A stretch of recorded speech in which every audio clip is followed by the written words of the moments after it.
Hi all, I+ training സൊല്യൂഷൻസിൻ്റെ പുതിയൊരു ക്ലാസ്സിലേക്ക് സ്വാഗതം. അപ്പം നമ്മൾ ഇന്നത്തെ നമ്മുടെ HSA ഫിംഗർ പ്രിൻ്റ് രണ്ടിനും ഒരുപോലെ നമുക്ക് ആവശ്യമായിട്ടുള്ള PCയുടെ പ്രീവിയസ് ഇയർ ക്വസ്റ്റ്യൻസിൻ്റെ ക്വസ്റ്റ്യൻ ഡിസ്കഷൻ സെഷൻ സീരീസാണ് കണ്ടിന്യൂ ചെയ്യുന്നത്. 4ാമത്തെ സീരീസാണ്. അപ്പം ഇന്ന് നമ്മൾ ഓർഗാനിക് പാർട്ടിൽ നിന്നുള്ള ഒരു ചോദ്യത്തിൽ നിന്നാണ് സ്റ്റാർട്ട് ചെയ്യുന്നത്. മുന്നത്തെ ഒരു PC എക്സാമിന് ചോദിച്ച ചോദ്യമാണ്. അപ്പോൾ ക്വസ്റ്റ്യൻ ഇതാണ്: benzene can be directly converted to toluene by. ബെൻസീനെ നമുക്ക് ടോളുവീൻ ആക്കി നേരിട്ട് കൺവേർട്ട് ചെയ്യാൻ പറ്റുന്ന റിയാക്ഷൻ ഏത്? ഓക്കെ, അപ്പം ബെൻസീനിനെ നേരിട്ട് ടോളുവീൻ ആക്കി മാറ്റുന്ന പ്രക്രിയയുടെ പേരെന്ത്? ഏതാണ്? വുഡ്സ് റിയാക്ഷൻ ആണോ, ഫ്രീഡൽ ക്രാഫ്റ്റ് റിയാക്ഷൻ ആണോ, കോൾബ് റിയാക്ഷൻ ആണോ? ഇവയൊന്നുമല്ല. ഓക്കെ, ഇത് ഇത്രയുമാണ് ഓപ്ഷൻസ്. അപ്പം നമുക്ക് എന്തിനെ എന്താക്കിയാണ് കൺവേർട്ട് ചെയ്യേണ്ടത്? ബെൻസീനിനെ ടോളുവീൻ ആക്കിയാണ് മാറ്റേണ്ടത്. നിങ്ങൾ അത്യാവശ്യം നമ്മളൊരു ഇപ്പോൾ ഈ ഫിംഗർ പ്രിൻറ്റിനായിക്കോട്ടെ, HSAക്ക് പഠിക്കുന്ന സമയത്തായിക്കോട്ടെ, നമ്മൾ ഓർഗാനിക് നമുക്ക് ഇപ്പോൾ ഫിംഗർ പ്രിൻറ്റിനൊക്കെ പ്രത്യേകിച്ച് ഒരു സിലബസ് പറയുന്നില്ല. കെമിസ്ട്രിയിൽ നിന്ന് ഇത്ര മാർക്കിന്, ഫിസിക്സിൽ നിന്ന് ഇത്ര മാർക്കിനെന്നേ ഉള്ളൂ. അപ്പം ഫിസിക്സുകാരെ സംബന്ധിച്ചിടത്തോളം ഇപ്പോൾ കെമിസ്ട്രിയിൽ ഓർഗാനിക് പാർട്ടൊക്കെ കുറച്ച് ഡിഫിക്കൽട്ട് ആയിരിക്കും. അപ്പോൾ അങ്ങനെ ഉള്ള സമയത്ത് നിങ്ങളിപ്പോൾ ഓർഗാനിക് പഠിക്കുന്ന സമയത്ത് പ്രീവിയസ് ഇയർ ക്വസ്റ്റ്യൻസ് ഒക്കെ ഒന്ന് എടുത്ത് നോക്കുക. ഓർഗാനിക് പാർട്ടിൽ നിന്ന് നമുക്ക് ഈ നെയിം റിയാക്ഷൻസുമായിട്ട് ബന്ധപ്പെട്ട ചോദ്യങ്ങളൊക്കെയാണ് കൂടുതലും ചോദിച്ചിട്ടുള്ളത്. അപ്പം നിങ്ങൾ പ്രിപ്പയർ ചെയ്യുന്ന സമയത്ത് ഡിഗ്രി ലെവലല്ല, +2 ലെവലിൽ നമ്മൾ ഓർഗാനിക് പാർട്ടിൽ കുറച്ച് നെയിം റിയാക്ഷൻസ് പഠിക്കാറുണ്ട്. ഇമ്പോർട്ടൻ്റ് ആയിട്ടുള്ള നെയിം റിയാക്ഷൻസ് ആണ്. നമ്മളിപ്പോൾ ഒരു ഡിഗ്രി ലെവൽ എക്സാമിന് പോയാലും PG ലെവൽ എക്സാമിന് പോയാലും ഒക്കെ ചോദിക്കുന്നതായിട്ടുള്ള കുറച്ച് ബേസിക് ആയിട്ടുള്ള നെയിം റിയാക്ഷൻസ് ഉണ്ട്. ഇപ്പോൾ ഈ പറയുന്നത് പോലെ തന്നെ Friedel craft reaction, Kolb, Woods reaction, അങ്ങനെ നെയിം റിയാക്ഷൻസ് മാത്രം നിങ്ങളൊന്ന് സെപ്പറേറ്റ് എഴുതി വെച്ച് ഇന്നതിൽ എന്തിനെ എന്താക്കി മാറ്റുന്നു, റിയാക്റ്റൻ്റ് ഇന്നതാണ്, പ്രോഡക്റ്റ് ഇന്നതാണ്, ഇന്ന റിയാക്ഷനിൽ ഇന്നതാണ് സംഭവിക്കുന്നത്, അങ്ങനെ മാത്രം ജസ്റ്റ് ഒരു പേപ്പറിലോട്ടൊന്ന് എഴുതി മാറ്റുക. ഓക്കെ, അപ്പോൾ ഓർഗാനിക് പാർട്ടിൽ നിങ്ങൾ പ്രിപ്പയർ ചെയ്ത് പോകുന്ന സമയത്ത് നിങ്ങൾ ഈ +1 +2 ടെക്സ്റ്റുകളിൽ നിന്ന് എഴുതി വെച്ചിട്ടുള്ള ആ നെയിം റിയാക്ഷൻസ് മാത്രം ബേസിക് ആയിട്ട് ആ നെയിം റിയാക്ഷൻസ് എങ്കിലും അത്യാവശ്യം ഒന്ന് നോക്കിയിട്ട് പോകും. എന്തായാലും ഒരു 2-3 ചോദ്യങ്ങൾ നമുക്ക് ഈ ഒരു നെയിം റിയാക്ഷനുമായിട്ട് ബന്ധപ്പെട്ട് ചോദിക്കാറുണ്ട്. അപ്പോൾ ഓർഗാനിക് പാർട്ട് അല്ലാത്ത കാര്യങ്ങളൊക്കെ പഠിക്കാൻ ബുദ്ധിമുട്ടാണ് എന്നുണ്ടെങ്കിലും ഇതെങ്കിലും അറ്റ്ലീസ്റ്റ് ഒന്ന് ചെയ്യാനായിട്ട് ശ്രമിക്കുക. അപ്പോൾ നിങ്ങൾ ഓൾറെഡി എഴുതി വെച്ചിട്ടുണ്ട് ബെൻസീൻ ടു ടോളുവീൻ ആക്കി മാറ്റുന്ന റിയാക്ഷൻ ഇന്നതാണ് എന്ന് നിങ്ങൾ ഓൾറെഡി എഴുതി നിങ്ങളൊന്ന് പഠിച്ചിട്ടുണ്ട് എന്നുണ്ടെങ്കിൽ ഇതിൻ്റെ മെക്കാനിസംസോ ഇതെങ്ങനെയാണ് റിയാക്ഷൻ നടക്കുന്നതെന്നോ ഒന്നും നിങ്ങൾക്ക് അറിയത്തില്ല എന്നുണ്ടെങ്കിൽ പോലും ഓപ്ഷൻസ് കണ്ടിട്ട് നിങ്ങൾക്ക് ആൻസറിലോട്ട് എത്താനായിട്ട് പറ്റും കേട്ടോ. അപ്പം അറ്റ്ലീസ്റ്റ് ഓർഗാനിക് പാർട്ട് ആ രീതിയിലൊന്ന് പ്രിപ്പയർ ചെയ്യാനായിട്ട് നോക്കുക. അപ്പോൾ ഇവിടെ നമുക്ക് നോക്കാം. ആദ്യം ഈ പറഞ്ഞ ബാക്കി വുഡ്സ് റിയാക്ഷനും ഫ്രീഡൽ ക്രാഫ്റ്റിലും കോൾബ് റിയാക്ഷനിലൊക്കെ എന്താണ് നടക്കുന്നത് എന്ന് അറിഞ്ഞിട്ട് നമുക്ക് നമ്മുടെ ആൻസറിലോട്ട് പോവാം. അപ്പോൾ നോക്കുക, Woods reaction is one of the method to synthesize the higher alkanes by the reaction between alkyl halides and metallic sodium in presence of dry ether. അപ്പോൾ നോക്കിക്കേ, വുഡ്സ് റിയാക്ഷനിൽ എന്തിനെയാണ് നമ്മൾ പ്രിപ്പയർ ചെയ്യുന്നത്? ഹയർ ആൽക്കെയിൻസിനെയാണ് പ്രിപ്പയർ ചെയ്യുന്നത്. ഓക്കെ, ആൽക്കെയിൻസിനെയാണ് prepare ചെയ്യുന്നത്. ആൽക്കൈൽ ഹാലൈഡിൽ നിന്നും ഹയർ ആൽക്കെയിൻസിനെയാണ് നമ്മൾ പ്രിപ്പയർ ചെയ്യുന്നത്. അതായത് ഇപ്പോൾ CH3Cl ആണ് ആൽക്കൈൽ ഹാലൈഡ് എങ്കിൽ അതിൽ നിന്ന് നമ്മൾ ഒരു ഹയർ മെമ്പറിൻ്റെ പ്രിപ്പറേഷൻ നടത്തുക. ഹയർ മെമ്പർ ഓഫ് ആൽക്കെയിൻസിനെ നമ്മൾ പ്രിപ്പയർ ചെയ്തെടുക്കുക കേട്ടോ. അപ്പോൾ അങ്ങനെയുള്ള റിയാക്ഷൻസ് ആണ് വുഡ്സ് റിയാക്ഷൻ. അപ്പോൾ ആൽക്കെയിൻസിൻ്റെ പ്രിപ്പറേഷനാണ് വുഡ്സ് റിയാക്ഷനിൽ യൂഷ്വലി നടക്കുന്നത് in presence of sodium and ether. Sodium and ഈതറിൻ്റെ പ്രസൻസിൽ ആൽക്കൈൽ ഹാലൈഡിൽ നിന്നും ഹയർ ആൽക്കെയിൻസിനെയാണ് പ്രിപ്പയർ ചെയ്യുന്നത്. നമുക്ക് ബെൻസീനിൽ നിന്നും ടോളുവീനെ പ്രിപ്പയർ ചെയ്യുന്ന മെത്തേഡാണ് ചോദിച്ചിരിക്കുന്നത്. അപ്പോൾ എന്തായാലും വുഡ്സ് റിയാക്ഷൻ വരുമോ? ഇല്ല. വുഡ്സ് റിയാക്ഷൻ ആൽക്കെയിൻസിൻ്റെ പ്രിപ്പറേഷനാണ്. Higher alkanes from alkyl halides. Alkyl ഹാലൈഡ്സിൽ നിന്ന് ഹയർ ആൽക്കെയിൻസിനെ പ്രിപ്പയർ ചെയ്യുകയാണ്. അപ്പം വുഡ്സ് റിയാക്ഷൻ എന്തായാലും അല്ല. അപ്പോൾ നിങ്ങൾ പ്രിപ്പയർ ചെയ്യുന്ന സമയത്ത് എഴുതി വെക്കുക, വുഡ്സ് റിയാക്ഷൻ എന്തിനെയാണ്? Alkyl halide converted to higher alkanes. അപ്പോൾ അങ്ങനെ ഒരു ചോദ്യം ചോദിച്ചു കഴിഞ്ഞാൽ നാളെ നിങ്ങൾക്ക് ഈസി ആയിട്ട് വുഡ്സ് റിയാക്ഷൻ ആണ് എന്നുള്ളത് പെട്ടെന്ന് മനസ്സിലാക്കാനായിട്ട് പറ്റും കേട്ടോ. ഇനി നോക്കുക, an alkyl group can be added to the benzene molecule by an electrophilic aromatic substitution reaction called Friedel-Crafts alkylation reaction. And one example is the addition of methyl group to the benzene ring. ഇനി നമ്മുടെ ഒരു benzene മോളിക്യൂളിനകത്തേക്ക് electrophilic aromatic substitution reaction നടത്തി ഒരു alkyl ഗ്രൂപ്പിനെ add ചെയ്യുന്ന പ്രോസസ്സാണ് Friedel Craft alkylation reaction. Okay, അപ്പോൾ ഫ്രീഡൽ ക്രാഫ്റ്റ് ആൽക്കൈലേഷൻ റിയാക്ഷനകത്ത് ബെൻസീൻ റിങ്ങിനകത്തേക്ക് ആരോമാറ്റിക് സബ്സ്റ്റിറ്റ്യൂഷൻസ് വഴി ആൽക്കൈൽ ഗ്രൂപ്പുകളെ സബ്സ്റ്റിറ്റ്യൂട്ട് ചെയ്യുന്നു. അതാണ് ഫ്രീഡൽ ക്രാഫ്റ്റ് ആൽക്കൈലേഷൻ റിയാക്ഷൻ. അപ്പോൾ അതിൻ്റെ ഒരു എക്സാമ്പിൾ, ഇപ്പം നമ്മുടെ ഇത് നമ്മുടെ ബെൻസീൻ റിംഗ് ആണെന്ന് കരുതുക. ഈ ബെൻസീൻ റിങ്ങിനകത്തോട്ട് നമ്മൾ ഫ്രീഡൽ ക്രാഫ്റ്റ് ആൽക്കൈലേഷൻ റിയാക്ഷൻ നടത്തി കഴിയുമ്പോഴത്തേന് എന്താ, ആൽക്കൈൽ ഗ്രൂപ്പിനെ ബെൻസീൻ റിങ്ങിലേക്ക് സബ്സ്റ്റിറ്റ്യൂട്ട് ചെയ്യുന്നു. അതാണ് ഫ്രീഡൽ ക്രാഫ്റ്റ് ആൽക്കൈലേഷൻ റിയാക്ഷൻ. അപ്പോൾ ബെൻസീൻ റിങ്ങിലേക്ക് ഒരു ആൽക്കൈൽ ഗ്രൂപ്പ് വരുമ്പോൾ ഇതുപോലെ വരും. ഇതെന്താണ് സ്ട്രക്ചർ? ടോളുവീൻ. ഇവരാണ് ടോളുവീൻ. ഈ ബെൻസീൻ റിങ്ങിനകത്തോട്ട് ഈ ആൽക്കൈൽ ഗ്രൂപ്പ് വരുന്നതാണ് ടോളുവീൻ എന്ന് പറയുന്നത്. അപ്പോൾ നോക്കിക്കേ, ഫ്രീഡൽ ക്രാഫ്റ്റ് ആൽക്കൈലേഷനിൽ അത് തന്നെ ബെൻസീൻ റിങ്ങിനകത്ത് ആൽക്കൈൽ ഗ്രൂപ്പ് സബ്സ്റ്റിറ്റ്യൂട്ട് ചെയ്യുന്നു. ദാറ്റ് മീൻസ് നമുക്ക് ടോളുവീനെ കിട്ടി. അത് തന്നെയല്ലേ എക്സാമിന് ഇവിടെ ക്വസ്റ്റ്യനിൽ അത് ചോദിച്ചിരുന്നതും. ബെൻസീനിനെ ടോളുവീൻ ആക്കി മാറ്റുന്ന പ്രക്രിയ ഏത്? അപ്പോൾ ഇവിടെ നമ്മളിപ്പോൾ കണ്ടു, വുഡ്സ് റിയാക്ഷനിൽ ആൽക്കെയിൻസിനെയാണ് ഉണ്ടാവുന്നത്. നമ്മുടെ ഫ്രീഡൽ ക്രാഫ്റ്റ് റിയാക്ഷനകത്ത് ബെൻസീൻ റിങ്ങിനകത്ത് ആരെയാണ് അറ്റാക്ക് ചെയ്യുന്നത്? ആൽക്കൈൽ ഗ്രൂപ്പിനെ, അതായത് ടോളുവീനെയാണ് കിട്ടുന്നത്. ഓക്കെ, അപ്പോൾ ബെൻസീൻ ടു ടോളുവീൻ ആക്കി മാറ്റാനായിട്ട് നമുക്ക് ഏത് പ്രോസസ്സ് യൂസ് ചെയ്യാം? നമുക്ക് ഫ്രീഡൽ ക്രാഫ്റ്റ് ആൽക്കൈലേഷൻ റിയാക്ഷനെ യൂസ് ചെയ്യാം. നോക്കിക്കേ, when phenol is treated with the sodium hydroxide, sodium phenoxide is produced, which on heating with the carbon dioxide followed by acidification undergoes electrophilic substitution to give hydroxybenzoic acid as the major product.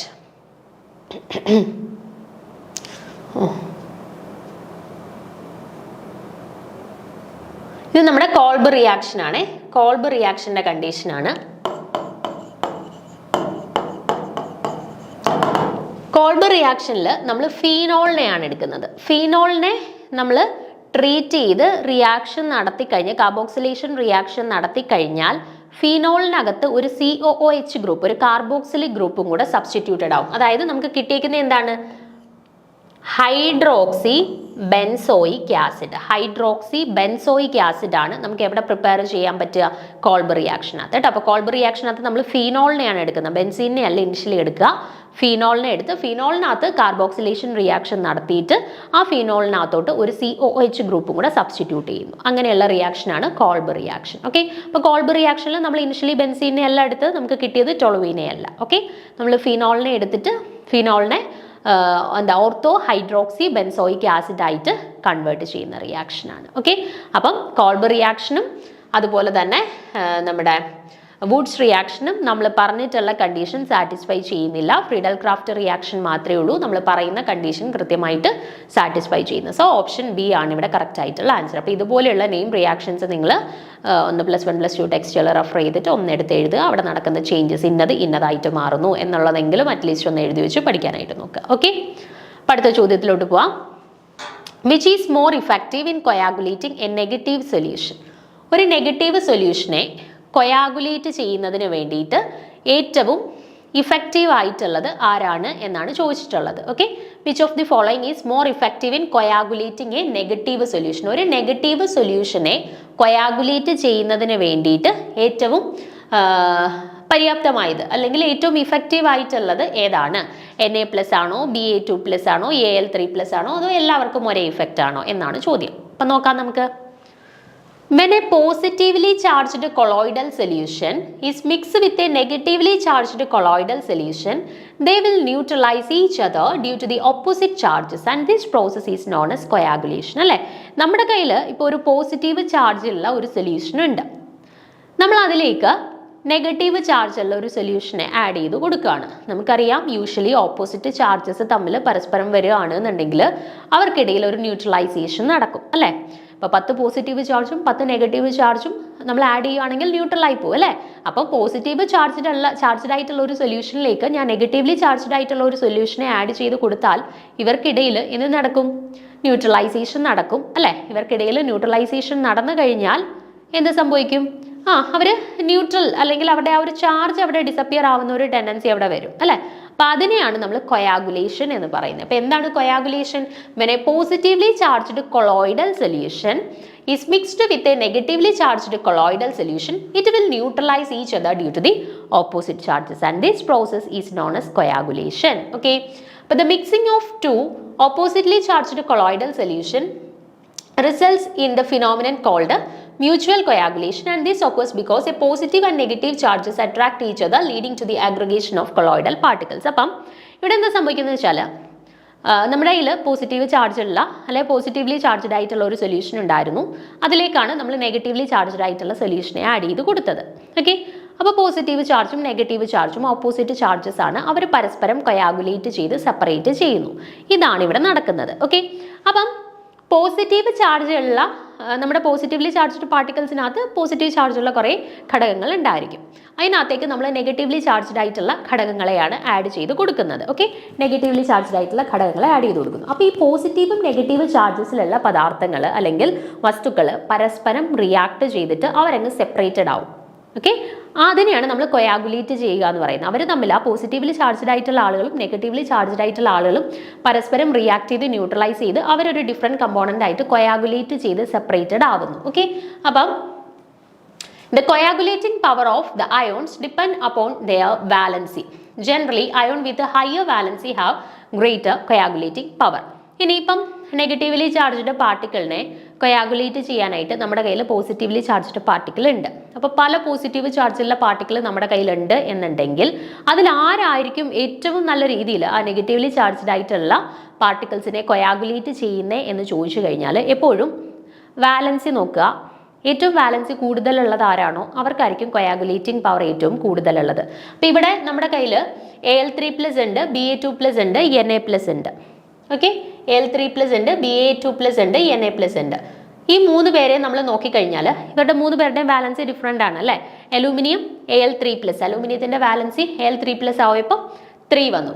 Ba2+ ആയപ്പോൾ അവരുടെ valency 2, Na+ ആയപ്പോഴത്തേന് അവരുടെ valency 1. അപ്പോൾ ഇതിൽ ഏറ്റവും higher valency വന്നിട്ടുള്ള ആൾ ആരാണ്? Al3+ ആണ്. അയാൾക്കാണ് 3+ വന്നിട്ടുള്ളത് ചാർജ് അല്ലേ. അപ്പോൾ ഹൈയർ വാലൻസി വന്നിട്ടുള്ളത് Al3+നാണ്. സോ ഇവിടെ ആർക്കായിരിക്കും കൊയാഗുലേറ്റിംഗ് പവർ ഏറ്റവും കൂടുതൽ? Al3+നായിരിക്കും.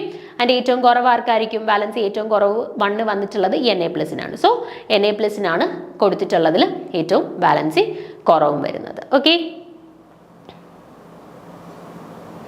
അപ്പം ഓർഡർ വരുന്നത് Al3+, Ba2+, Na+ എന്ന് പറയുന്ന ഓർഡറിലാണ് കൊയാഗുലേഷൻ പവർ ഡിക്രീസ് ചെയ്ത് വരുന്നത്. അപ്പോൾ ഏറ്റവും കൊയാഗുലേറ്റിംഗ് പവർ ഉള്ളത് Al3+. അപ്പോൾ നമ്മുടെ ഓപ്ഷൻസിൽ എന്തായിരുന്നു പറഞ്ഞിരുന്നത്? മോർ ഇഫക്റ്റീവ് കൊയാഗുലേഷൻ പവർ ഉള്ളത് Na+ ആണോ, Ba2+ ആണോ, Al3+ ആണോ, എല്ലാവർക്കും ഒരുപോലെയാണോ? വാലൻസി ഏറ്റവും കൂടുതൽ വരുന്നത് Al3+നാണ്. സോ Al3+നാണ് ഏറ്റവും കൂടുതൽ കൊയാഗുലേറ്റിംഗ് പവർ ഉള്ളത്. ഓക്കെ, അപ്പോൾ ഓപ്ഷൻ സി ആണ് കറക്റ്റ് ആൻസർ. അപ്പോൾ ഒന്ന് ഓർത്ത് വെച്ചേക്കുക, പോസിറ്റീവ് ആൻഡ് നെഗറ്റീവ്ലി ചാർജ്ഡ് പാർട്ടിക്കിൾസിനെ, കൊളോയിഡൽ പാർട്ടിക്കിൾസിനെ നമ്മൾ ഒരുമിച്ച് മിക്സ് ചെയ്ത് കഴിഞ്ഞാൽ അവരെ തീർച്ചയായിട്ടും എന്ത് ചെയ്യുന്നു? ഓപ്പോസിറ്റ് ചാർജസ് ന്യൂട്രലൈസേഷനിൽ ഏർപ്പെടുകയും അവർ കൊയാഗുലേറ്റ് ചെയ്യുകയും ചെയ്യുന്നു, അല്ലെങ്കിൽ സെപ്പറേറ്റ് ചെയ്യുകയും ചെയ്യുന്നു. ഓക്കെ, ദെൻ ആ കൊയാഗുലേഷനെ അഫക്റ്റ് ചെയ്യുന്ന ഫാക്ടർ വാലൻസി ആണ്. എപ്പോഴും ഇപ്പോൾ നെഗറ്റീവ്ലി ചാർജ്ഡ് പാർട്ടിക്കിൾസിനെ ഒരു പോസിറ്റീവ്ലി ചാർജ്ഡ് പാർട്ടിക്കിൾസ് കൊയാഗുലേറ്റ് ചെയ്യുകയാണെന്നുണ്ടെങ്കിൽ ഈ പോസിറ്റീവ്ലി ചാർജ്ഡ് പാർട്ടിക്കിൾസിന്റെ വാലൻസി കൂടുന്നതിനനുസരിച്ച് അവർക്ക് കൊയാഗുലേറ്റ് ചെയ്യിക്കാനായിട്ടുള്ള ആ ഒരു കപ്പാസിറ്റി അല്ലെങ്കിൽ ആ ഒരു പവറും കൂടി വരികയാണ്. ഓക്കെ, അപ്പോൾ ആ ഒരു കൺസെപ്റ്റ് മനസ്സിലാക്കി അതിൻ്റെ ആൻസർ കണ്ടെത്താനായിട്ട് നോക്കുക. ഓക്കെ, ഇനി അടുത്ത ചോദ്യം, 7ാമത്തെ ചോദ്യം. Flame test is not given by calcium, beryllium, strontium, barium. തന്നിരിക്കുന്നവയിൽ ഫ്ലെയിം ടെസ്റ്റ് തരാത്തത് ആര്? കാൽഷ്യം ആണോ, ബെർലിയം ആണോ, സ്ട്രോൺഷ്യം ആണോ, ബേരിയം ആണോ? ഇതും കഴിഞ്ഞ ഒരു ഡിഗ്രി ലെവൽ എക്സാമിന് ചോദിച്ചിട്ടുള്ളതാണ്. പക്ഷേ നമ്മളൊരു +2 ലെവലിൽ തന്നെ പഠിക്കുന്ന കാര്യമാണ് കേട്ടോ. +2 ബേസ്ഡ് ആയിട്ടുള്ള ഒരു ചോദ്യമാണ്. തന്നിരിക്കുന്നതിൽ ഫ്ലെയിം ടെസ്റ്റ് തരാത്തത് ആരാണെന്നാണ് ചോദിച്ചിരിക്കുന്നത്. തരാത്തതാണ് കാൽഷ്യം ആണോ, ബെർലിയം ആണോ, സ്ട്രോൺഷ്യം ആണോ, ബേരിയം ആണോ? ഓക്കെ, അപ്പോൾ അതായിട്ട് റിലേറ്റ് ചെയ്തിട്ട് കുറച്ച് കാര്യം ഒന്ന് നോക്കിയിട്ട് ആൻസറിലോട്ട് പോവാം. അപ്പോൾ നോക്കിക്കേ, the elements of the group first and group second elements of the periodic table, that is the alkali metals and the alkaline earth metals give characteristic color to the flame when exposed to the Bunsen flame, but beryllium and magnesium of the alkaline earth metals do not give this test. അപ്പം പൊതുവേ ഈ flame test എന്ന് പറയുന്ന test, flame test എന്ന് പറഞ്ഞാൽ എന്താണ്? നമ്മളിപ്പം ഈ ഒരു പർട്ടിക്കുലർ ആളെ നമ്മൾ കുറച്ച് ആസിഡുമായിട്ട് വല്ലതും ഡിസോൾവ് ചെയ്തിട്ട് ഫ്ലെയിമിലോട്ട് വെക്കുമ്പോഴത്തേനും ഒരു പർട്ടിക്കുലർ കളർ ആ ഫ്ലെയിം തരും. ബുൺസൺ ബർണറിലോട്ട് നമ്മൾ അതിൻ്റെ ഫ്ലെയിമിലോട്ട് കാണിക്കുന്ന സമയത്ത് ഒരു പർട്ടിക്കുലർ കളറിലുള്ള ഫ്ലെയിം അവർ തരും. ഓക്കെ, അതാണ് ഫ്ലെയിം ടെസ്റ്റ് എന്ന് പറയുന്നത്. ഇപ്പം യൂഷ്വലി ഫ്ലെയിം ടെസ്റ്റ് തരില്ല എന്നുണ്ടെങ്കിൽ നമ്മൾ അവരെ ആ ഫ്ലെയിമിലോട്ട് കാണിക്കുമ്പോഴും പ്രത്യേകിച്ച് കളർ ചേഞ്ച് ഒന്നും ആ ഫ്ലെയിമിന് വരത്തില്ല. ഓക്കെ, അപ്പോൾ പൊതുവേ ഈ ആൽക്കലി മെറ്റൽസും ആൽക്കലൈൻ എർത്ത് മെറ്റൽസുമാണ് ഫ്ലെയിം ടെസ്റ്റ് തരുന്നത്. അപ്പോൾ അവരെ നമ്മൾ കുറച്ച് ഡിസോൾവ് ചെയ്തിട്ട് ഫ്ലെയിമിലോട്ട് കൊടുക്കുന്ന സമയത്ത് ആ ഫ്ലെയിം ഒരു പെർട്ടിക്കുലർ കളർ തരും. അതുകൊണ്ടാണ് നമ്മൾ ഫ്ലെയിം ടെസ്റ്റ് തരും എന്ന് പറയുന്നത്. ഇനിയും നമ്മൾ alkaline metals and alkaline earth metals flame test തരും എന്ന് പറഞ്ഞെങ്കിൽ പോലും ഇതിൽ രണ്ട് ആളുകൾ ഫ്ലെയിം ടെസ്റ്റ് തരുന്നില്ല. ആരൊക്കെയാണ്? ഓർത്ത് വെച്ചേക്ക്, ബെർലിയോ, മഗ്നീഷ്യം. എല്ലാ ആൽക്കലി മെറ്റൽസും ആൽക്കലൈൻ എർത്ത് മെറ്റൽസും ഫ്ലെയിം ടെസ്റ്റ് തരുന്നു. ഫ്ലെയിമിൽ കാണിക്കുമ്പോൾ ഓരോരോ പർട്ടിക്കുലർ കളേഴ്സ് തരുന്നുണ്ട്. പക്ഷേ ബെർലിയം മഗ്നീഷ്യം ആണ് എക്സെപ്ഷൻ. ബെർലിയം മഗ്നീഷ്യം നമുക്ക് ഫ്ലെയിം ടെസ്റ്റ് തരുന്നില്ല. ഓക്കെ, ഇനി അതിൻ്റെ കൂടെ തന്നെ എല്ലാ ആൽക്കലി ആൻഡ് ആൽക്കലൈൻ എർത്ത് മെറ്റൽസും ഫ്ലെയിം ടെസ്റ്റിൽ കളർ തരുന്നുണ്ട് എന്ന് പറഞ്ഞിട്ട് എല്ലാവരും തരുന്ന കളർ അങ്ങനെ പഠിച്ചു വെക്കേണ്ട ആവശ്യമില്ല. നമുക്ക് സാധാരണ ചോദിക്കുന്നെങ്കിലും ബേരിയം, കാൽഷ്യം, സ്ട്രോൺഷ്യം ഈ 3 പേരുടേതേ ചോദിക്കാറുള്ളൂ. അപ്പം ഓർത്ത് വെച്ചേക്കുക, കാൽഷ്യം ആണെന്നുണ്ടെങ്കിൽ ബ്രിക്ക് റെഡ് കളറായിരിക്കും ഫ്ലെയിം ടെസ്റ്റിൽ തരിക. ബേരിയം ആണെന്നുണ്ടെങ്കിൽ ഒരു ആപ്പിൾ ഗ്രീൻ കളറായിരിക്കും ഫ്ലെയിം ടെസ്റ്റിൽ തരിക. ആൻഡ് സ്ട്രോൺഷ്യം ആണെന്നുണ്ടെങ്കിൽ ക്രിംസൺ കളറായിരിക്കും ഫ്ലെയിം ടെസ്റ്റിൽ തരിക. ആ 3 കളേഴ്സ്, 3 പേരുടെ കളേഴ്സും കൂടെ ജസ്റ്റ് ഒന്ന് നോട്ട് ചെയ്ത് വെച്ചേക്കുക കേട്ടോ. അപ്പോൾ ഓർത്തിരിക്കേണ്ട കാര്യം, പൊതുവേ ആൽക്കലി മെറ്റൽസും ആൽക്കലൈൻ എർത്ത് മെറ്റൽസുമാണ് ഫ്ലെയിം ടെസ്റ്റ് തരുന്നത്, അല്ലെങ്കിൽ ഫ്ലെയിം ടെസ്റ്റിൽ ഒരു പോസിറ്റീവ് റിസൾട്ട് തരുന്നത്. അപ്പോൾ ഫ്ലെയിം ടെസ്റ്റ് എന്ന് പറഞ്ഞാൽ എന്താ, ഇവരെ നമ്മൾ ഡിസോൾവ് ചെയ്തിട്ട് ഫ്ലെയിമിൽ കാണിക്കുന്ന സമയത്ത് ഫ്ലെയിമിൽ ഒരു പെർട്ടിക്കുലർ കളർ തരും. ഓക്കെ, അപ്പോൾ കളർ വെച്ചിട്ട് നമുക്ക് അവരുടെ കൺഫോമേറ്ററി ടെസ്റ്റുകളൊക്കെ ചെയ്യാനായിട്ട് പറ്റും. ഓക്കെ, അപ്പം ഇതിൽ alkali and alkaline earth metals flame test തരുമെങ്കിൽ പോലും അവരുടെ കാറ്റഗറിയിൽ ബെർലിയവും മഗ്നീഷ്യവുമാണ് ഈ ഒരു ഫ്ലെയിം ടെസ്റ്റ് തരാത്ത 2 ആളുകൾ. അവരുടെ പേര് ഓർത്ത് വെച്ചേക്കുക, ബെർലിയം ആൻഡ് മഗ്നീഷ്യം. ദെൻ തരുന്ന ആളുകളിൽ പ്രധാനമായിട്ടും ഓർത്തിരിക്കേണ്ട 3 പേര് ബേരിയം, കാൽഷ്യം ആൻഡ് സ്ട്രോൺഷ്യം ആണ്. അതിൽ കാൽഷ്യം നമുക്ക് ബ്രിക്ക് റെഡ് കളറാണ് ഫ്ലെയിമിൽ തരിക, ബേരിയം ഒരു ആപ്പിൾ ഗ്രീൻ കളറാണ് തരിക, ആൻഡ് സ്ട്രോൺഷ്യം ഒരു ക്രിംസൺ കളറായിരിക്കും നമുക്ക് ഫ്ലെയിം ടെസ്റ്റിൽ തരിക. ആ കളേഴ്സും ഒന്ന് ഓർത്ത് വെച്ചേക്കുക കേട്ടോ. സാധാരണ ചോദിക്കാറുള്ളതാണ്, ചോദിച്ച് കാണാറുള്ളതാണ് ഫ്ലെയിം ടെസ്റ്റ് റിലേറ്റഡ് ആയിട്ടുള്ള ചോദ്യങ്ങൾ. അപ്പോൾ ഇവിടെ ആൻസർ ആയിട്ട് വരുന്ന ഏതാണ്? ഫ്ലെയിം ടെസ്റ്റ് തരാത്തത് ആരാണ്? ബെർലിയം. ഓപ്ഷനിൽ മഗ്നീഷ്യം ഉണ്ടായിരുന്നുണ്ടെങ്കിൽ മഗ്നീഷ്യം മാർക്ക് ചെയ്യായിരുന്നു. ഇവിടെ ബെർലിയാണ്, സോ ബെർലിയാണ് കറക്റ്റ് ആൻസർ ആയിട്ട് വരുന്നത്. ഓക്കെ, ഇനി which of the following decay takes place in phosphorescence. അപ്പോൾ ഇതിൽ ഫോസ്ഫോറസെൻസ് എന്ന് പറയുന്ന ഫിനോമിനനുമായിട്ട് ബന്ധപ്പെട്ട് നടക്കുന്ന ചേഞ്ചസ് ഏതാണ് എന്നാണ് ചോദിച്ചിട്ടുള്ളത്. ഏത് ട്രാൻസിഷനാണ് ഫോസ്ഫോറസെൻസ് റിലേറ്റഡ് ആയിട്ട് കൊടുത്തിട്ടുള്ളത്? S1 to S0 ആണോ, T1 to S0 ആണോ, T2 to T1 ആണോ, S2 to S1 ട്രാൻസിഷൻ ആണോ? അപ്പോൾ ഇത് ഒരു കംപ്ലീറ്റ്ലി നമ്മുടെ ഡിഗ്രി ബേസ്ഡ് ആയിട്ടുള്ള ഒരു ചോദ്യമാണ്. നമ്മൾ ഈ ഫ്ലൂറസെൻസോ ഫോസ്ഫോറസെൻസോ ഇന്റർ സിസ്റ്റം ക്രോസിങ്ങോ ഇന്റേണൽ കൺവേർഷനോ പോലെയുള്ള കാര്യങ്ങളൊന്നും നമ്മൾ ഡിഗ്രി +2 പഠിക്കുന്നില്ല. പ്യുവർലി ഡിഗ്രി ബേസ്ഡ് ആയിട്ടുള്ള ഒരു ടോപ്പിക്കാണ്. ഓക്കെ, അപ്പം നമ്മൾ നമ്മുടെ ഫോട്ടോ കെമിസ്ട്രി റിലേറ്റഡ് ആയിട്ട് പഠിക്കുന്ന ഒരു ടോപ്പിക്കാണ് ഈ കൊടുത്തിട്ടുള്ളത്. ഇവിടെ നമ്മൾ ജബ്ലോൺസ്കി ഡയഗ്രാം എന്ന് പറഞ്ഞിട്ടുള്ള ഒരു ഡയഗ്രാം ഒക്കെ പഠിക്കുന്നുണ്ട്. ആ ഡയഗ്രാം വെച്ചിട്ടാണ് നമ്മൾ റേഡിയേറ്റീവ് ട്രാൻസിഷൻസും നോൺ റേഡിയേറ്റീവ് ട്രാൻസിഷൻസുമായിട്ടുള്ള fluorescence, phosphorescence, inter system conversion, inter system crossing, internal conversion, ഈ 4 കാര്യങ്ങൾ നമ്മൾ പഠിക്കുന്നത്. ഓക്കെ, അപ്പം ഇതുമായിട്ട് ബന്ധപ്പെട്ടും കൂടുതലും ഇതുമായിട്ട് ബന്ധപ്പെട്ട ചോദ്യങ്ങൾ ചോദിക്കുന്നത് കെമിസ്ട്രിക്കാർക്ക് മാത്രം നടത്തുന്ന ഡിഗ്രി ബേസ്ഡ് ആയിട്ടുള്ള എക്സാംസിലൊക്കെയാണ് കൂടുതലും ചോദിച്ച് കണ്ടിട്ടുള്ളത്. പക്ഷെ നമുക്ക് ഫോട്ടോ കെമിസ്ട്രി ബേസ്ഡ് ആയിട്ടുള്ള ചോദ്യങ്ങളും ചോദിച്ച് കണ്ടിട്ടുണ്ട്. അതുകൊണ്ട് ചിലപ്പോൾ ഇത് ചോദിച്ചു കൂടാനും ഇല്ല. ഓക്കെ, അതുകൊണ്ടാണ് ഈ ഒരു ചോദ്യം ആഡ് ചെയ്തത്. പിന്നെ ഇവിടെ നിങ്ങൾക്ക് കൂടുതലായിട്ടൊന്നും പഠിക്കണം, നിങ്ങൾക്ക് ഇപ്പോൾ കൺസെപ്റ്റ് അറിയത്തില്ലെങ്കിൽ പോലും fluorescence, phosphorescence, internal conversion, inter system crossing, ഈ 4 പേരിൽ ആരൊക്കെയാണ് റേഡിയേറ്റീവ് ട്രാൻസിഷൻസ് തരുന്നത്, ആരൊക്കെയാണ് നോൺ റേഡിയേറ്റീവ് ട്രാൻസിഷൻസ് തരുന്നത്, അതൊന്ന് നോക്കി വെച്ചേക്കാം. ദെൻ ഈ 4 പേരുടെ കേസിലും ട്രാൻസിഷൻസ് എവിടെ നിന്ന് എങ്ങോട്ടാണ്? S2 to S1 ആണോ, T1 to S0 ആണോ, അതോ T2 to T1 ആണോ, എങ്ങനെയാണ് ട്രാൻസിഷൻസ് എന്നുള്ളതും കൂടെ ജസ്റ്റ് ഒന്ന് നോക്കി വെച്ചിരുന്നാൽ മതി. കൺസെപ്റ്റ് ഇപ്പം പഠിക്കാൻ ബുദ്ധിമുട്ടാണ്, കൺസെപ്റ്റ് ഒന്നും അറിയത്തില്ല എന്നുള്ളവർ ആ ജസ്റ്റ് ഞാൻ ഈ പറഞ്ഞ ഈ 2 കാര്യങ്ങളൊന്ന് നോക്കി വെച്ചിരുന്നാൽ തന്നെ ഈ ഒരു പാറ്റേണിലുള്ള ചോദ്യങ്ങൾ വന്നാലും നമുക്ക് ആൻസർ ചെയ്യാനായിട്ട് പറ്റും. ഓക്കെ, അപ്പം അതിനു മുന്നേ ഈ S, T എന്നൊക്കെ കൊടുത്തിട്ടുള്ളത് എന്താ ഇവിടെ?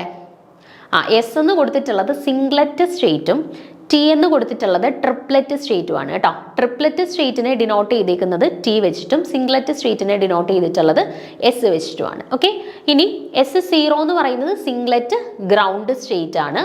അതുപോലെ T0 എന്ന് പറഞ്ഞാൽ ട്രിപ്ലെറ്റ് ഗ്രൗണ്ട് സ്റ്റേറ്റ്. അതുപോലെ S1 T1 എന്നൊക്കെ പറയുന്നത് സിംഗ്ലറ്റ് എക്സൈറ്റഡ് സ്റ്റേറ്റും ട്രിപ്ലെറ്റ് എക്സൈറ്റഡ് സ്റ്റേറ്റുകളുമാണ് കേട്ടോ. S1 എന്ന് പറഞ്ഞാൽ singlet first excited state, T1 എന്ന് പറഞ്ഞാൽ triplet first excited state, T2 എന്ന് പറഞ്ഞാൽ triplet second excited state, T1 എന്ന് പറഞ്ഞാൽ triplet first excited state. Okay, അപ്പോൾ T triplet, S singlet. 0 ground സ്റ്റേറ്റിനെ ഇൻഡിക്കേറ്റ് ചെയ്യുന്നു. 1, 2, 3, 4 എന്നൊക്കെ പറയുന്നത് എക്സൈറ്റഡ് സ്റ്റേറ്റുകളെയുമാണ് ഇൻഡിക്കേറ്റ് ചെയ്യുന്നത്. അത്രയും മാത്രം ജസ്റ്റ് ആദ്യം ഒന്ന് മനസ്സിലാക്കി വെച്ചേക്കാം. ഓക്കെ, ഇനി തന്നിരിക്കുന്നവയിൽ ഫോസ്ഫോറസെൻസുമായി ബന്ധപ്പെട്ടത് ഏതാണ് എന്നാണ് ചോദ്യം. അപ്പം ആദ്യം ഇതാണ് നമ്മുടെ ജബ്ലോൺസ്കി ഡയഗ്രാം എന്ന് പറയുന്നത്. ഓക്കെ, ഈ ജബ്ലോൺസ്കി ഡയഗ്രാം എന്ന് പറഞ്ഞാൽ നമ്മളിപ്പം റേഡിയേഷൻസ് അബ്സോർബ് ചെയ്ത് കഴിഞ്ഞാൽ ആ അബ്സോർബ് ചെയ്ത റേഡിയേഷൻസിനെ അതുപോലെ സൂക്ഷിച്ചു വെച്ചേക്കുവാണോ? അല്ല, ഒരു സർഫസ് അല്ലെങ്കിൽ ഒരു പാർട്ടിക്കിൾ റേഡിയേഷൻസിനെ അബ്സോർബ് ചെയ്താൽ അത് തീർച്ചയായിട്ടും എന്ത് ചെയ്യും? ആ അബ്സോർബ് ചെയ്ത റേഡിയേഷൻസിനെ എമിറ്റ് ചെയ്ത് എനർജി റിലീസ് ചെയ്യാറുണ്ട് അല്ലേ? അപ്പോൾ എങ്ങനെയാണ് ആ റേഡിയേഷൻസിനെ എമിറ്റ് ചെയ്യുന്നത്? അതാണ് നമ്മൾ ഈ ഒരു ജബ്ലോൺസ്കി ഡയഗ്രാം വഴി എക്സ്പ്ലെയിൻ ചെയ്യുന്നത്, അല്ലെങ്കിൽ ഫ്ലൂറസെൻസ്, ഫോസ്ഫോറസെൻസ്, ഇന്റർണൽ കൺവേർഷൻ, ഈ പറയുന്ന ടേംസ് ഒക്കെ വഴി നമ്മൾ എക്സ്പ്ലെയിൻ ചെയ്യുന്നത്. അബ്സോർബ് ചെയ്ത റേഡിയേഷൻസിനെ എങ്ങനെയൊക്കെയാണ് തിരിച്ച് റിലീസ് ചെയ്യുന്നത്, അതിൻ്റെ different radiative and non radiative transitions ആണ് നമ്മൾ ഈ ഒരു ജബ്ലോൺസ്കി ഡയഗ്രാം യൂസ് ചെയ്തിട്ട് എക്സ്പ്ലെയിൻ ചെയ്യുന്നത്. അപ്പോൾ നോക്കിക്കേ, a Jablonski diagram is the simplest way to show the radiative and non-radiative energy transitions between the electronic and vibrational states of a molecule. അപ്പോൾ ഈ Jablonski diagram എന്ന് പറഞ്ഞാൽ അബ്സോർബ് ചെയ്ത റേഡിയേഷൻസിനെ എങ്ങനെയൊക്കെ നമുക്ക് ട്രാൻസിഷൻ അല്ലെങ്കിൽ അവരുടെ ട്രാൻസിഷൻസ് ഏതൊക്കെ രീതിയിൽ നടക്കാം, അത് റേഡിയേറ്റീവ് ആയിട്ടുള്ള ട്രാൻസിഷൻസും ഉണ്ട്, നോൺ റേഡിയേറ്റീവ് ആയിട്ടുള്ള ട്രാൻസിഷൻസും ഉണ്ട്. അതെങ്ങനെയൊക്കെയാണ് അവിടെ ഓരോയിടത്തും എവിടെ നിന്ന് എങ്ങോട്ടേക്കാണ് ട്രാൻസിഷൻസ് നടക്കുന്നത്, അങ്ങനെയുള്ള കാര്യങ്ങളൊക്കെയാണ് നമ്മൾ ജബ്ലോൺസ്കി ഡയഗ്രാം യൂസ് ചെയ്ത് സാധാരണ റെപ്രസെന്റ് ചെയ്യുന്നത്. The energy transitions are shown on Jablonski diagram using either straight lines or wavy lines. ഇവിടെ നോക്കിക്കഴിഞ്ഞാൽ നിങ്ങൾക്ക് കാണാം ചില ട്രാൻസിഷൻസിനെ താണ്ട സ്ട്രെയിറ്റ് ലൈൻസ് വെച്ചിട്ട് കാണിച്ചിട്ടുണ്ട്, ചില ട്രാൻസിഷനെ താണ്ടെ ഭയങ്കര വേവി ലൈൻസ് വെച്ചിട്ടുമാണ് റെപ്രസെന്റ് ചെയ്തിട്ടുള്ളത് അല്ലേ? അപ്പൊ ചിലരെ സ്ട്രെയിറ്റ് ലൈൻസ് വെച്ച് കാണിച്ചേക്കുന്നു, ചില ട്രാൻസിഷൻസിനെ വേവ്സ് വെച്ചിട്ട് കാണിച്ചേക്കുന്നു. അപ്പൊ എന്തുകൊണ്ടാണ്? എല്ലാവരും അബ്സോർബ് എനർജിയെ അല്ലെങ്കിൽ അബ്സോർബ് ചെയ്ത ആ എനർജിയെ ട്രാൻസ്മിറ്റ് ചെയ്യുവാണല്ലോ. പിന്നെ എന്തുകൊണ്ട് ചിലയിടത്തത് സ്ട്രെയിറ്റ് ആയിട്ടുള്ള ട്രാൻസിഷൻസ് ആക്കി കാണിച്ചേക്കുന്നു, ചിലയിടത്തത് വേവി ആയിട്ടുള്ള ട്രാൻസിഷൻസ് ആക്കി കാണിച്ചിരിക്കുന്നു? എന്താണ് അവിടുത്തെ ഡിഫറൻസ്? നോക്കിക്കേ, radiative transitions are shown with straight arrows while non-radiative transitions are represented by wavy arrows. എപ്പോഴും റേഡിയേറ്റീവ് ആയിട്ടുള്ള ട്രാൻസിഷൻസിനെയാണ് സ്ട്രെയിറ്റ് ലൈൻസ് വെച്ചിട്ട് റെപ്രസെന്റ് ചെയ്തിട്ടുള്ളത്, റേഡിയേറ്റീവ് ആയിട്ടുള്ള ട്രാൻസിഷൻസിനെ. നോൺ റേഡിയേറ്റീവ് ആയിട്ടുള്ള ട്രാൻസിഷൻസിനെയാണ് എന്താണ്ട് ഇങ്ങനെ വേവി ലൈൻസ് വെച്ചിട്ട് കാണിച്ചിട്ടുള്ളത്. ആ പോയിന്റ് ഒന്ന് ഓർത്ത് വെച്ചേക്ക്. എപ്പോഴും സ്ട്രെയിറ്റ് ലൈൻസിനെ റെപ്രസെന്റ് ചെയ്യുന്നത് റേഡിയേറ്റീവ് ട്രാൻസിഷൻസും വേവ് ആയിട്ടുള്ള ലൈൻസിനെ റെപ്രസെന്റ് ചെയ്യുന്നത് നോൺ റേഡിയേറ്റീവ് ട്രാൻസിഷൻസും ആണെന്നുള്ളത്. പിന്നെ എക്സാമ്പിൾസ് ഓർത്ത് വെച്ചേക്കണേ. റേഡിയേറ്റീവ് ട്രാൻസിഷൻസിനകത്ത് വരുന്ന എക്സാമ്പിൾസ് ആണ് അബ്സോർപ്ഷൻ, ഫ്ലൂറസെൻസ്, ഫോസ്ഫോറസെൻസ്. കേട്ടോ, ഏതൊക്കെയാണ് റേഡിയേറ്റീവ് ട്രാൻസിഷൻസ്? റേഡിയേറ്റീവ് ട്രാൻസിഷൻസിനകത്ത് വരുന്നതാണ് fluorescence, phosphorescence, absorption, fluorescence, phosphorescence. ഇത് മൂന്നും റേഡിയേറ്റീവ് ട്രാൻസിഷൻ ആണ്. നോൺ റേഡിയേറ്റീവ് ട്രാൻസിഷനകത്ത് വരുന്ന രണ്ട് എനർജി ട്രാൻസിഷൻസ് ആണ് ഇന്റേണൽ കൺവേർഷനും ഇന്റർ സിസ്റ്റം ക്രോസിങ്ങും. കേട്ടോ, അപ്പോൾ റേഡിയേറ്റീവ് ട്രാൻസിഷൻ ആണ് fluorescence, phosphorescence, absorption. Non radiative transition ആണ് inter system crossing, internal conversion. ഇതൊന്ന് നോട്ട് ചെയ്ത് വെച്ചേക്കുക. ഇനി ഈ പറഞ്ഞ 4 പ്രോസസ്സുകളും എന്താണ് എന്നുള്ളതും എവിടെ നിന്ന് എങ്ങോട്ടാണ് ട്രാൻസിഷൻ നടക്കുന്നതെന്നും നോക്കി വെച്ചേക്കുക. അതായിരുന്നു നമ്മുടെ ചോദ്യം. നോക്കിക്കേ, നോൺ റേഡിയേറ്റീവ് ട്രാൻസിഷൻ ആകുമ്പോൾ they do not involve the emission of any radiations, so these are also non as non radiative or radiationless transition. Non-radiative transition involves the following 2 transitions: internal conversion and intersystem crossing. അപ്പം പ്രത്യേകിച്ച് റേഡിയേഷൻസിനെ ഒന്നും emit ചെയ്യാതെയുള്ള transition ആണ് എന്ത്? Non radiative transition. And radiative transition എന്ന് പറഞ്ഞാൽ മറ്റ് റേഡിയേഷൻസിനെ emit ചെയ്തുകൊണ്ടുള്ള ട്രാൻസിഷനാണ് radiative transition. അതിനകത്താണ് ഫ്ലൂറസെൻസും ഫോസ്ഫോറസെൻസും വരുന്നത്. ഇത് നോൺ റേഡിയേറ്റീവ് ട്രാൻസിഷൻ, അതായത് ട്രാൻസിഷൻ നടക്കുമ്പോൾ മറ്റ് റേഡിയേഷൻസിനെ ഒന്നും എമിറ്റ് ചെയ്യുന്നില്ല. അതാണ് നോൺ റേഡിയേറ്റീവ് ട്രാൻസിഷൻ. അതിനകത്ത് വരുന്നതാണ് ആരൊക്കെ? നോൺ റേഡിയേറ്റീവിനകത്ത് വരുന്നതാണ് ഇന്റർ സിസ്റ്റം ക്രോസിങ്ങും ഇന്റേണൽ കൺവേർഷനും. അതിൽ ഇന്റർ സിസ്റ്റം ക്രോസിംഗ് എന്ന് പറഞ്ഞാൽ വേറെ എഴുതിയിരിക്കുന്ന കാര്യമൊന്നും ഞാൻ പറയുന്നില്ല. ഞാൻ എവിടുന്ന് എങ്ങോട്ടാണ് ട്രാൻസിഷൻ, അത് നിങ്ങൾക്ക് ബേസിക് ആയിട്ടുള്ള തിയറീസ് ഒന്നും പറയാത്ത, അല്ലെ നമ്മൾ തിയറി ബേസ് ഇപ്പോൾ ഫിസിക്സുകാരൊന്നും പഠിച്ച് വന്നിട്ടില്ലായിരിക്കും. അപ്പം ഞാൻ ഇവിടെ നടക്കുന്നത് എന്താണെന്ന് പറഞ്ഞാൽ ചിലപ്പോൾ അവർക്ക് ക്ലിയർ ആവത്തില്ല. അതുകൊണ്ട് തന്നെ ഞാനൊരു എക്സാം പോയിന്റ് ഓഫ് വ്യൂവിൽ നിങ്ങൾ പഠിക്കേണ്ട കാര്യം മാത്രം ജസ്റ്റ് ഒന്ന് പറയുകയാണ്. അതായത് ഇന്റേണൽ കൺവേർഷനിൽ എപ്പോഴും ട്രാൻസിഷൻ നടക്കുന്നത് ഹയർ എക്സൈറ്റഡ് സ്റ്റേറ്റിൽ നിന്നും ഫസ്റ്റ് എക്സൈറ്റഡ് സ്റ്റേറ്റിലോട്ടാണ് ട്രാൻസിഷൻ നടക്കുക. എപ്പോഴും ഇന്റേണൽ കൺവേർഷൻ എന്ന് പറയുമ്പോൾ ഹയർ എക്സൈറ്റഡ് സ്റ്റേറ്റിൽ നിന്നും ഫസ്റ്റ് എക്സൈറ്റഡ് സ്റ്റേറ്റിലോട്ടാണ് ട്രാൻസിഷൻ നടക്കുന്നത്. അതിപ്പം സിംഗ്ലറ്റ് ആണെന്നുണ്ടെങ്കിൽ S3 to S1 അല്ലെങ്കിൽ S2 to S1, അതായത് higher singlet excited state to first singlet excited state. അല്ലെന്നുണ്ടെങ്കിൽ ട്രിപ്ലറ്റ് സ്റ്റേറ്റിലാണെന്നുണ്ടെങ്കിൽ T3 to T1, അല്ലെന്നുണ്ടെങ്കിൽ T2 to T1, അങ്ങനെ ഹയർ ട്രിപ്ലറ്റ് എക്സൈറ്റഡ് സ്റ്റേറ്റിൽ നിന്നും സിംഗ്ലറ്റ് എക്സൈറ്റഡ് സ്റ്റേറ്റ്. അതായത് എപ്പോഴും ട്രാൻസിഷൻ നടക്കുന്നത് T1-ലോട്ടോ S1-ലോട്ടോ ആണെന്നുണ്ടെങ്കിൽ, അപ്പം Tn-ൽ നിന്ന് T1-ലോട്ടോ അല്ലെങ്കിൽ Sn-ൽ നിന്ന് S1-ലോട്ടോ ഉള്ള ട്രാൻസിഷൻസ് ആണ് ഇന്റേണൽ കൺവേർഷൻ. അപ്പോൾ ഇന്റേണൽ കൺവേർഷന് കറസ്പോണ്ടിങ് ആയിട്ടുള്ള ട്രാൻസിഷനെ തിരിച്ചറിയുക എന്ന് പറഞ്ഞു ചോദിച്ചാൽ ആദ്യം നോക്കേണ്ടത് T1-ലോട്ടോ S1-ലോട്ടോ വരുന്നവരായിരിക്കും ഇന്റേണൽ കൺവേർഷൻ. അത് എവിടെ നിന്നാണ് T1-ലോട്ട് വരിക? Tn-ൽ നിന്നും. S1-ലോട്ട് വരുന്ന എവിടുന്നാ? Sn-ൽ നിന്നും. ഓക്കെ, ഓർത്ത് വെച്ചേക്കുക. ഇനി രണ്ടാമത്തത് ഇന്റർ സിസ്റ്റം ക്രോസിങ്. ഇനി ഇന്റർ സിസ്റ്റം ക്രോസിങ്ങിലും ഞാൻ അവിടെ നടക്കുന്ന പ്രോസസ്സ് പറയുന്നില്ല, ട്രാൻസിഷൻ എവിടെ നിന്ന് എങ്ങോട്ടാണെന്ന് മാത്രമേ ജസ്റ്റ് ഇപ്പോൾ പറയുന്നുള്ളൂ.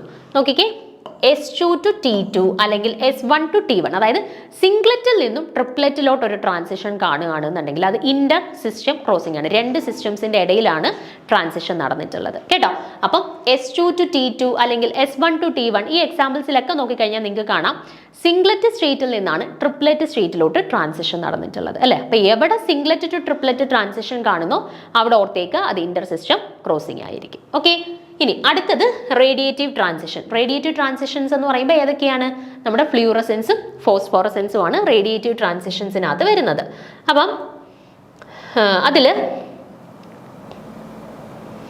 ഫ്ലൂറസെൻസിന്റെ നോക്കിക്കേ, ഫ്ലൂറസെൻസ് എന്ന് പറഞ്ഞാൽ എപ്പോഴും സിംഗ്ലറ്റ് എക്സൈറ്റഡ് സ്റ്റേറ്റിൽ നിന്നും സിംഗ്ലറ്റ് ഗ്രൗണ്ട് സ്റ്റേറ്റിലോട്ടുള്ള ട്രാൻസിഷനാണ്. അതായത് ഓർത്ത് വെച്ചേക്കുക, ഫ്ലൂറസെൻസിൽ എപ്പോഴും സിംഗ്ലറ്റ് ഗ്രൗണ്ട് സ്റ്റേറ്റിലോട്ടാണ് ട്രാൻസിഷൻ നടക്കുന്നത്. എവിടുന്ന്? സിംഗ്ലറ്റ് എക്സൈറ്റഡ് സ്റ്റേറ്റിൽ നിന്നും സിംഗ്ലറ്റ് ഗ്രൗണ്ട് സ്റ്റേറ്റിലോട്ടുള്ള ട്രാൻസിഷനാണ് ഏത്? ഫ്ലൂറസെൻസ് എന്ന് പറയുന്നത്. ഇനി ഫോസ്ഫോറസെൻസ് എന്ന് പറയുന്നതോ സിംഗ്ലറ്റ് ഗ്രൗണ്ട് സ്റ്റേറ്റിലോട്ട് തന്നെയാണ്, പക്ഷെ എവിടുന്നാണ്? ട്രിപ്ലെറ്റ് എക്സൈറ്റഡ് സ്റ്റേറ്റിൽ നിന്നും സിംഗ്ലറ്റ് ഗ്രൗണ്ട് സ്റ്റേറ്റിലോട്ട്. ഓക്കെ, അപ്പോൾ ഫ്ലൂറസെൻസിനകത്ത് സിംഗ്ലറ്റ് എക്സൈറ്റഡ് സ്റ്റേറ്റിൽ നിന്നും സിംഗ്ലറ്റ് ഗ്രൗണ്ട് സ്റ്റേറ്റിലോട്ടാണ് ട്രാൻസിഷൻ നടക്കുക.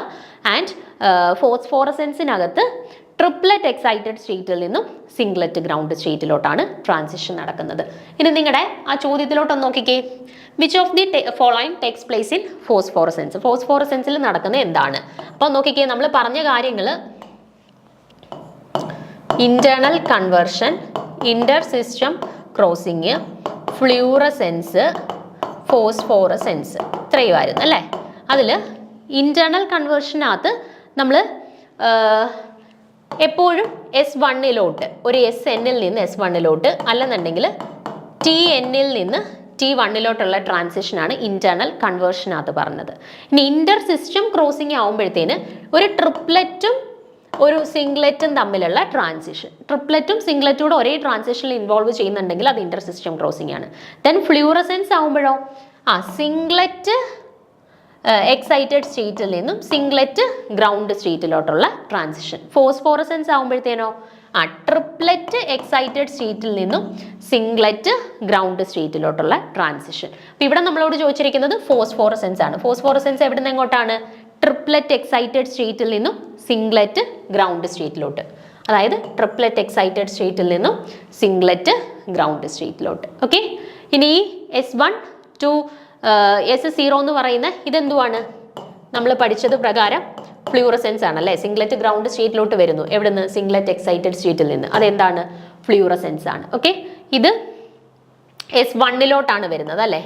ഒരു എക്സൈറ്റഡ് സ്റ്റേറ്റിൽ നിന്നും ഫസ്റ്റ് സിംഗ്ലറ്റ് എക്സൈറ്റഡ് സ്റ്റേറ്റിലോട്ട് വരുന്നു. അതേതാണ്? എപ്പോഴും ഇന്റേണൽ കൺവേർഷൻ ആണ് അല്ലേ. ഇന്റേണൽ കൺവേർഷൻ ആണ്. ഇതും എന്താണ്? T2 to T1 triplet first excited സ്റ്റേറ്റിലോട്ട് വരുവാണ്. അതും എന്ത് തന്നെയാണ്? ഇന്റേണൽ കൺവേർഷൻ തന്നെയാണ് കേട്ടോ. അപ്പം ഒരു ട്രാൻസിഷൻ കണ്ടു കഴിഞ്ഞാൽ അത് ഏത് കാറ്റഗറിയിലാണ് എന്നുള്ളത് മനസ്സിലാക്കണം കേട്ടോ. അതായത് ഇത് ജസ്റ്റ് ഇങ്ങനെ ഒന്ന് നോട്ട് ചെയ്ത് വെച്ചിരിക്കുക. ഇന്റേണൽ കൺവേർഷൻ എന്ന് പറഞ്ഞാൽ ഫസ്റ്റ് സിംഗ്ലറ്റ് എക്സൈറ്റഡ് സ്റ്റേറ്റിലോട്ടും ഫസ്റ്റ് ട്രിപ്ലെറ്റ് എക്സൈറ്റഡ് സ്റ്റേറ്റിലോട്ടുമാണ് ട്രാൻസിഷൻ നടക്കുന്നത്. എവിടുന്ന്? ഹയർ സിംഗ്ലറ്റ് എക്സൈറ്റഡ് സ്റ്റേറ്റിൽ നിന്നും ഹയർ ട്രിപ്ലെറ്റ് എക്സൈറ്റഡ് സ്റ്റേറ്റിൽ നിന്നും. ഇന്റർ സിസ്റ്റം ക്രോസിംഗിൽ ട്രിപ്ലെറ്റും സിംഗ്ലറ്റും തമ്മിലുള്ള ട്രാൻസിഷൻ. ഫ്ലൂറസെൻസിനകത്തോട്ട് സിംഗ്ലറ്റ് ഗ്രൗണ്ട് സ്റ്റേറ്റിലോട്ട് വരുന്നു. എവിടെ നിന്ന്? സിംഗ്ലറ്റ് എക്സൈറ്റഡ് സ്റ്റേറ്റിൽ നിന്ന്. ഫോസ്ഫോറസെൻസിനകത്തും സിംഗ്ലറ്റ് ഗ്രൗണ്ട് സ്റ്റേറ്റിലോട്ട് വരുന്നു. എവിടെ നിന്ന്? ട്രിപ്ലെറ്റ് എക്സൈറ്റഡ് സ്റ്റേറ്റിൽ നിന്ന്. ഓക്കെ, അപ്പോൾ ഇത്രയും കാര്യങ്ങൾ പഠിച്ചു വെച്ചേക്കുക. റേഡിയേറ്റീവ് ട്രാൻസിഷൻ ഏതൊക്കെയാണ്, നോൺ റേഡിയേറ്റീവ് ട്രാൻസിഷൻ ഏതൊക്കെയാണെന്ന് പഠിച്ചു വെച്ചേക്കുക. ഇവിടെ ഓപ്ഷൻ വരുന്നത് ഓപ്ഷൻ ബി ആണ് കറക്റ്റ് ആൻസർ ആയിട്ട് വരുന്നത് കേട്ടോ. ഇനിയും ബാക്കി ചോദ്യങ്ങളുണ്ട്, അത് നമുക്ക് ഡീറ്റെയിൽ ആയിട്ട് അടുത്ത ക്ലാസ്സിൽ ഡിസ്കസ് ചെയ്യാം. Okay, thank